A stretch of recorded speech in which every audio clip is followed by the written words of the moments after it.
Hey y'all, what's up? It's your favorite homegirl, Kayana, and welcome to this week's video. If you're new here, my name is Kayana, and here at this channel, we heal, we grow, we glow, and we become the best versions of ourselves. Because, I mean, why wouldn't you want to be the richest in the room? If you're returning, hey bestie, super excited to be able to do this video with you guys this week. It is a video that is most definitely one that plays on my heartstrings a little bit. It's about coming home to yourself, and I just kind of wanted to talk a little bit about what my coming home to self journey has been, you know, tools and tips about coming home to yourself, and a little bit about I'm hosting this rich healing coming home to self retreat.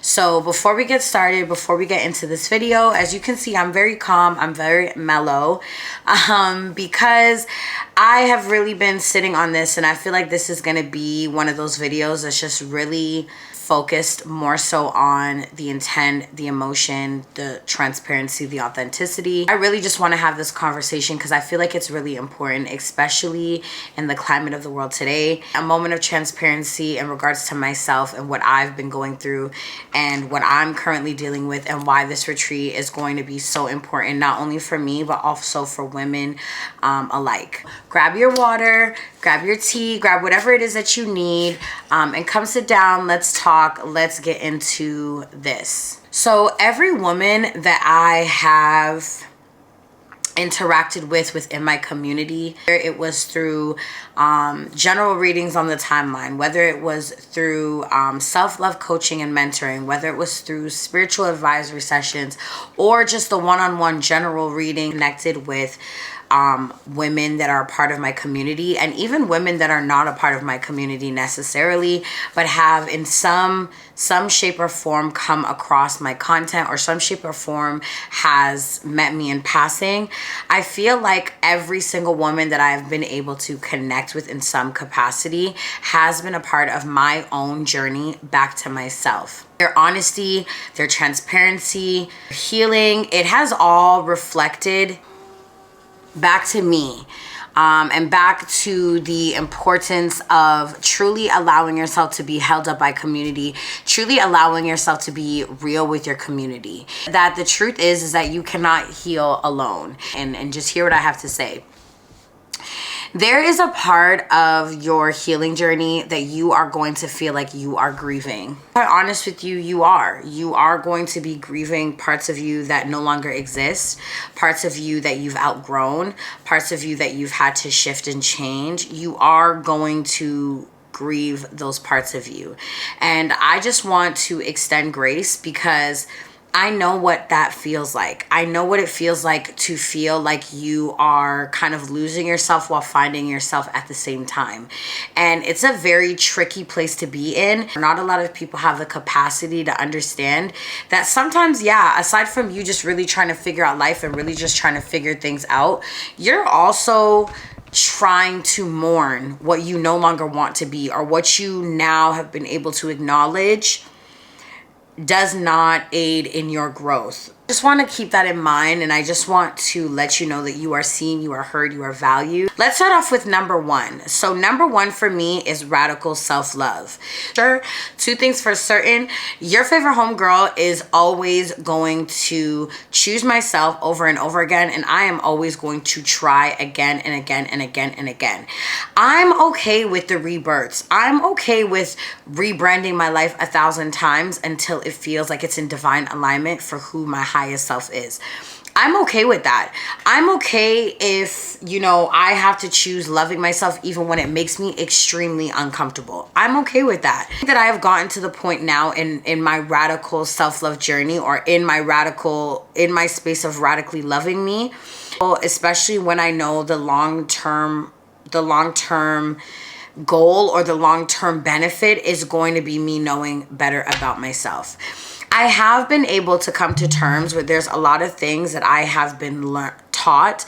There's a lot of things that I have been raised and seen. There's a lot of things that I have grown, and the groups of friends and the interactions that I've had with people, I've come to realize that they don't really align with who my highest self is.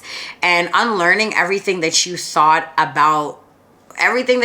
you kind of knew about love and worthiness and all of those things, is a part of my radical self-love journey. And I've seen that kind of shift, especially in my friendships and my romantic relationships. Being single and the time frame of me being single and the, you know, like the dating that I've done in between that time frame, it has really shown me the different levels of like my self-love. And it shows in the partners that I was like connecting with, or the partners that I was willing to settle for, or in the partners that maybe there could have been something amazing there, but I just spent maybe a little bit more time focused on A instead of B. Like, there are so many different things that I have learned on my journey of radical self-love, and realizing that just because you meet someone that is great, if they don't align with you, or if, you know, if you just don't have that chemistry, you just don't feel that, then that's okay too, right? You can learn to choose yourself, and what that means is just because someone's a great person, that doesn't necessarily mean they're a great person for you. And that was kind of part of my, you know, healing journey. Number 2 is community. And for me, I think that in my early 20s, like high school going into my early 20s, I truly believe that I was in a space of just being very kind of cutthroat when it came to connections. And what I mean by that in terms of being cutthroat when it came to connections was the moment that I felt like someone was being shysty, something that I didn't like, there was no room for communication. I never communicated that I didn't like what they did.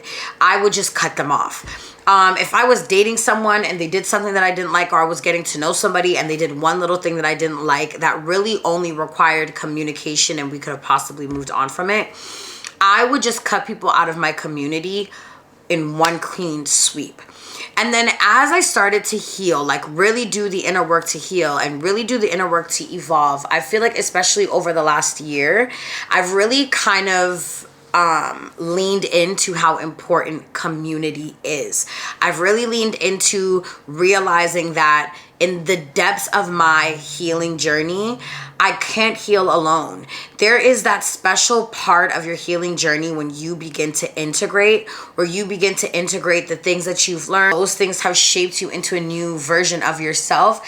And then you kind of also have to now integrate it into relationships, into friendships, into your family connections, into your business, into your career. Like, there is that integration part. And so for me, getting into the integration part was how I really started to realize and recognize and learn that you cannot heal alone. Healing alone is just not a thing that happens. We need spaces where we can be seen, be held, where we can be supported without judgment. Healing in isolation really just keeps me in survival mode. And that's something that I've learned, is that I have a community, and whether my community is really small or really big, one thing that I have learned is that healing in silence or healing alone is what kept me in survival mode. Kept me in this space where I was just always trying to figure it out. I was always trying to figure out. And girl, it was raising the cortisol levels. It was raising the stress levels. It was making me feel old. It was making me look old. And so I had to realize that survival mode all the time. I'm really grateful for the sisterhood and the women that I have met even in my city. Like, since last year, I've been able to do more in-person events. Something that I'm really, really grateful for is the women that have consistently not only chose themselves and their healing journey, but they have consistently allowed me to be the person to create those sacred spaces for them. And I feel like that is how I really start to recognize and acknowledge what my purpose is. It's allowed me to really start to recognize and acknowledge my purpose. It's allowed me to really start and recognize just how essential it is to have other women in your life that understand where you are in your spiritual journey, that want to be of assistance to you in any shape or form, in any way they want to help. And so I just really want to recommend that while you're doing the radical self-love, it's okay for you to lean on people. It's okay for you to tell the people that have consistently shown up for you, whether you were celebrating or you were mourning or you were happy or sad, whatever the case is. Let your community know when you need help. Let your community know. And you can have different types of community. The community that I have built with Rich Healing and the Rich Life Those women, you women, I hold so dearly to my heart that I swear, I promise, I feel like I know every single one of you. Our community is aligned with values, with principles, with morals, with goals. We all are looking for that community. And so just really hold on to that. The third part about coming home to self is inner trust and intuition. Now, what I'm beginning to learn with the inner trust and intuition is that you have to say what you mean and mean what you say when it comes to yourself. You really kind of, when you consistently break the trust within self, or the trust with self, you in turn struggle with knowing your intuition. So for me, every single time that I would say that I was going to do something for myself, every single time that I said that I was going to show up in some capacity or some shape or form, every time that I said that I was going to do something and I didn't do it, I was breaking the trust with myself. So many of us have been taught to second guess ourselves, to seek validation outside of us. But the moment that you actually start trusting yourself and saying what you mean and mean what you say and do what you say you're going to do when it comes to you, your voice, your body, your knowing, that's when everything starts to shift and everything begins to align. The moment that I started showing up this way on camera, the more that I started being more vulnerable, the more that I started doing in-person events, the moment that I just really started to allow myself to, everything that I put on my vision board, I'm gonna make the intention. Everything that I say that I'm gonna do, I'm gonna make the intention. It really shifted things for me. I would never be okay if I wasn't serious about building on my intuition and building my relationship with myself, taking myself on the dates, loving on myself more, being more kind to myself, saying the affirmations. And I know it sounds like a lot, but we do a lot for other people. So why can't we do a lot for ourselves? Is the mentality that I'm going into everything with. Is I show up for everybody. I show up for over 70,000 people. I show up for all these people, even the people in my intimate life, even the people in my business life. Like, I show up for people. So if I can show up for all these people, why can't I show up for myself? And that's the real question that you need to start asking yourself, is why can't you show up for yourself if you can show up for everybody else?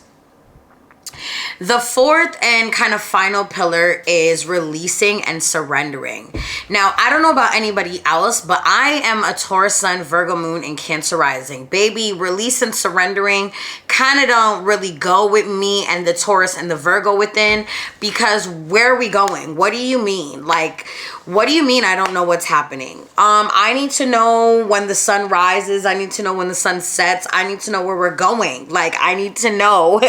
And so that has definitely been one of the more challenging parts of coming home to self for me. Go of old versions of myself that were built off of fear, right? The healing process isn't just about becoming, it's about letting go. And I've had to realize that faith over fear, especially in my entrepreneurial journey, and realizing that, again, this is based off of knowing and trusting that God, the divine, my ancestors, my spirit guides have everything set in stone for me. They are working overtime to give me the life that I desire. And every single thing in my life is already calculated because the outcome has already been written. And so understanding that sometimes I just need to chill, doing too much. And so I've realized that sometimes it's not about everything else. Sometimes it's about releasing those wounds. Sometimes it's about letting go of that resentment, letting go of that anger, letting go of that, that situation where maybe we didn't agree and that was holding on to my spirit so heavily. Like, realizing that there are so many things that I've had to let go of in order for me to truly feel like I can move forward in my healing journey, again, has also been very pivotal. I've had to realize that I need to let go of old expectations of myself. The person that I thought that I was going to be when I was working a corporate job is not going to be the same person that I am now, building an empire on my own, right? They are two different versions of myself.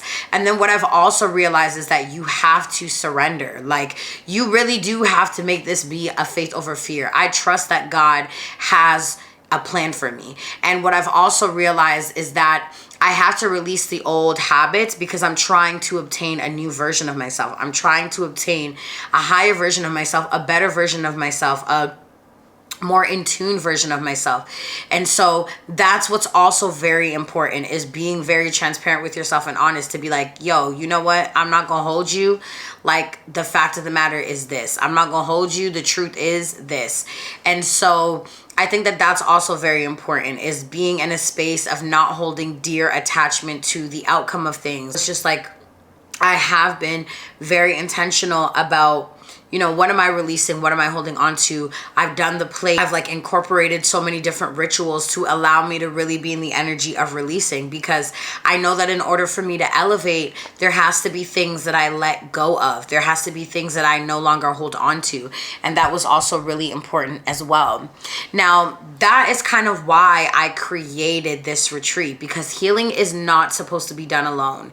And it's a journey back to yourself, back to being soft, back to trust, back into alignment, and to hold space. Like, I think that one thing for me when it comes to this retreat that I've really been able to recognize and acknowledge is that my purpose is to create sacred spaces for people to come back home to themselves. And this retreat is something that I have been so intentional about curating. I feel like it's been on my heart, it's been on my mind for about 4 years now. And so every single time that I have gone to Jamaica, I have sat with the elders, I have sat with my spirit, I have taken journal notes, I have written things down, I have done all that you can possibly think of, because I needed to be able to curate rituals. I needed to be able to curate a space that was able to allow women, again, like I said, to come home to themselves. And again, I wanted it to be transparent and I wanted it to be authentic, because this coming home journey isn't just about the pretty retreat, journals and all of those things. Those are all tools, yes, but it's about doing the work and sometimes just feeling supported while doing it. Like, I have been dealing with self-sabotage and imposter syndrome this entire planning portion of this retreat. And to be quite honest with you, there was a moment where I was like, should I really do this? But yes, I should, because this has been on my heart for so long. And the divine has given me the blueprint. They have given me the blueprint. And I want to be able to hold this space for not only myself, but for so many other people as well. And so I'm just really excited to be able to host this event. It's actually going to be the weekend of my solar return. And so it's kind of like an ode to all the amazing women who have been a part of my coming home to self journey. All the amazing women that I've interacted with, again, like I said, through my one-on-one readings, through my spiritual advisor sessions, mentorship, coaching, all the amazing women that not only have trusted me to be a part of their coming home journey, but have also been a part of my journey without them even knowing it. There's been so many times that I have had such heartfelt conversations with women, where some of these women become lifelong friends, where some of these women's stories sit with me to this day. And I've been doing this for 5 years now. And so this retreat is an ode to the women who have run my world, and to the women who have brought me back home to myself, to the women that have taught me that it is okay to do things even when you're scared, to the ones who have taught me that as long as you show up for yourself, there will always be someone that is cheering you on, whether you know them or not. To those women, to the women who, you know, are always feeling like they have to be in survival mode, or are struggling, because I sometimes find myself struggling with being able to balance being this healed person while still having to break all these generational circumstances and curses that you feel like you're going through. So this retreat is really just about, again, choosing yourself and doing it with community, like doing it with other women who are being intentional about their healing, with other women who are being intentional about community. This is going to be a 2-night, 3-day retreat where we go up to the lake. We go up to the cabin. It's not even a cabin, it's an estate.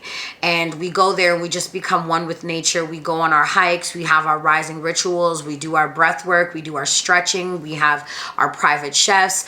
We are going to celebrate life, but we're also going to celebrate new beginnings. We're going to celebrate new community. We're going to celebrate new rituals and new information. And I'm really, really excited for this because I feel like all the work that I have done has kind of led me to this moment.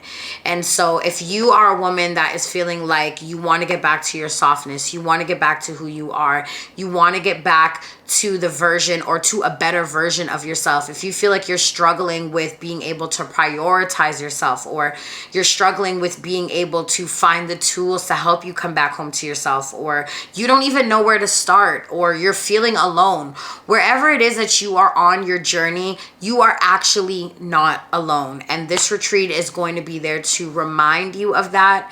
And it's going to be there to remind me that imposter syndrome does not exist here, and it does not belong here. And I am going to consistently always show up authentically in the best way that I know how.